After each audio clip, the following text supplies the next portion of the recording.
Hello guys! Hello Aquarius! Welcome dito sa aking channel Aquarius. Alamin natin kung anong messages, vibration, gabay, energy para sa lahat ng Aquarius friends natin na nanonood. Ito ay general reading, so pwede kang makaresonate. Gamitin mo ang iyong intuition sa panonood.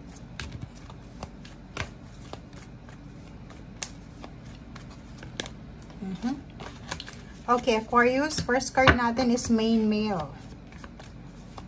Sino ba yan? Next is concern. 33. And privileged lady. Oops. And okay, Aquarius. Ang nakikita natin dito, maganda to, kaso lang. May isa ditong concern. Pero nasa tamang direksyon naman siya.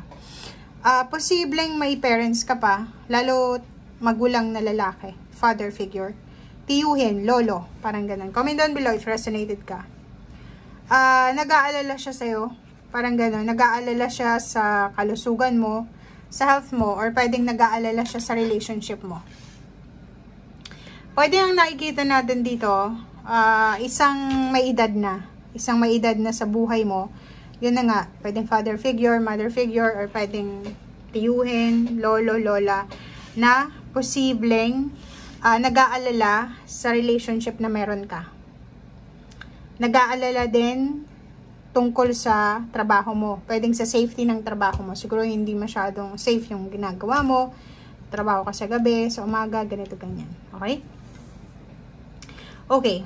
Ang nakikita natin dito guys, may isang Aquarius, isa, dalawa, tatlo, or marami silang Aquarius, babae, ang posibleng may pagkakataon silang makaalis sa kanilang problema pinansyal sa pamamagitan ng pag-aasawa ng mayaman. Pero, medyo may edad na siya.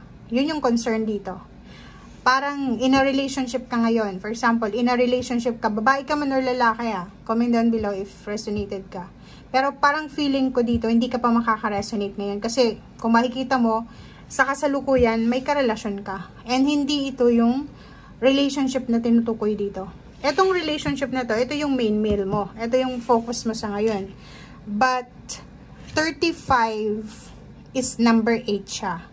May pagkakataon, may ways, may liwanag na nakikita tayo dito. May freedom. Na pwedeng makapag-asawa ka ng isang mayaman. Okay? Mayaman siya.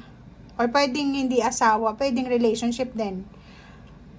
Pwedeng third party, parang ganon. And ang taong ito is may edad na siya. May edad na, or posibleng siya ay may asawa din.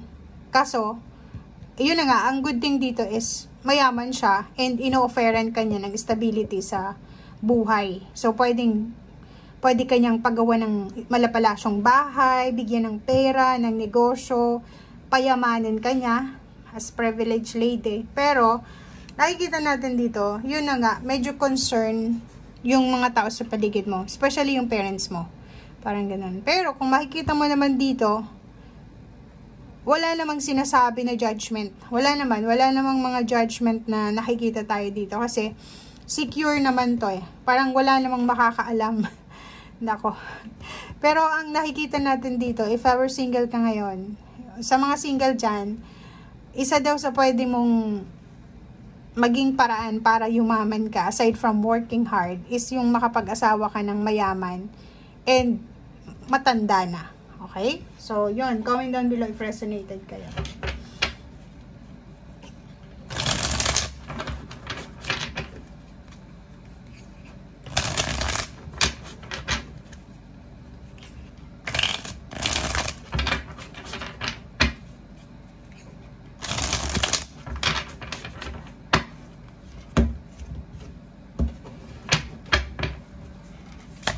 Okay, first card natin is Six of Cups. Meron ka ditong posibleng, yung iba sa inyo dito is may babalikan. Pwedeng babalik sa kanilang probinsya, or bumalik na sa kung saan man sila nagtatrabaho, kababalik lang nila galing sa probinsya. May mga relationship ditong pwedeng magkabalikan. May mga balita ka sa mga taong wala ka ng balita dati pa. Magkakaroon ka din ng pagkakataon na makumusta, or magkakaroon ka din ng time para mabalitaan yung mga nakaraan mo. Like yung mga ex mo, yung mga taong naging parte ng buhay mo. Okay, so ngayon, sinasabi ng Barasyo dito, nasa iyo daw yun. If ever may karelasyon ka dati, yung ex mo, and gusto niyang makipagbalikan sa'yo, nasa iyo daw yun. It's your decision, it's your choice kung babalikan mo pa siya. A Wheel of Fortune, sinasabi ng Bara sa atin na posibleng maraming pagbabagong magaganap sa buhay mo na darating sa mga susunod na, like pwedeng 10 months from now, 7 months, or 6 months from now, or pwedeng 1 whole year, okay? Nakikita natin may ikakasal, 'di ba? So pwedeng may ikakasal sa inyo, may nagpaplano ng kasal, okay? Pero yung iba naman sa inyo, kasal na, pero nahihirapan kayong magdesisyon, hindi nyo alam kung tama ba tong nangyayari sa buhay mo, nasa tama ka bang relationship, or ganito ganyan. Mayroon din ditong mag-asawa na posibleng pareho silang magta-travel together, or parang yun na nga, may mga relationship ditong mabubuo, long distance relationship, yun na nga, medyo may edad na, pwedeng ibang lahi, or pwedeng parehong mong lahi, pero may edad na siya or nasa ibang lugar siya. Tingnan mo, 'di ba? So kung makikita mo dito, maraming pagpipilian. If ever mo na single ka, maraming posibleng darating sa buhay mo na pwedeng magpasaya sa buhay mo. Okay? So nahihirapan yung iba. Yung iba dito naman, may asawa, may partner, may live-in partner, may girlfriend, may boyfriend. Tapos may mga napupusuan sila, or pwedeng may gustong makipagbalikan sa kanila. 'Di ba? The World card sinasabi na tapusin mo na yung ex mo, wag mo nang balikan. Tapos na, pagtapos na daw, tapos na. Okay? And King of Wands, freedom, kailangan mo nang makaalis. Wag mo nang balikan yung mga taong nakapanakit sa iyo. Okay? Nakikita natin dito isang pagbabago ng mundo to eh. Pwede, yung nakikita ko sa'yo dito, pwedeng papunta ka sa ibang lugar, sa ibang bansa, sa ibang company, and doon ka siswertehin. Pwedeng naghihintay ka ng visa mo, ng contract, or kung ano pa man. Pwedeng doon ka talaga makakahanap ng swerte sa usaping pinansyal. Or pwede din na tungkol ito sa relationship, yun na nga, nasa long distance relationship ka, naghihintay ka kung kailan kayo magkikita. And at last, posibleng magkita na kayo within this year. Okay, so nakikita natin dito guys na mag-iingat tayo sa mga nakakausap natin sa online. Lalo na sa mga long distance relationship na may karelasyon na pero hindi pa sila nagkikita. Kasi may 5 of coins dito eh.